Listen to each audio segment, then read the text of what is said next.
তুই কোনে যাচ্ছিস? মাথায় ডিম আছে, আঠে যাচ্ছি ডিম বেচতি। তুই দেখ বলদ, তুই ডিম বেশি ভারইনি। হ্যাঁ, আমি একলা বলদ, তুইও তো কম বলদ না।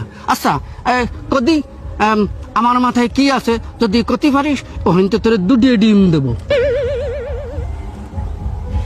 একটু সহজ করে দে। ও, সাহস করে দেবো।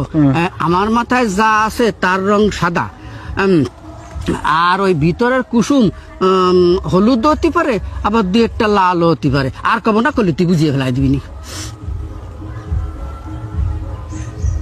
লেবু লেবু। হয় নাই, কইছি না তুই একটা বলদ। আমার মাথায় ডিম। ইস রে, আমি একবার ভাবছিলাম তোর মাথায় ডিম।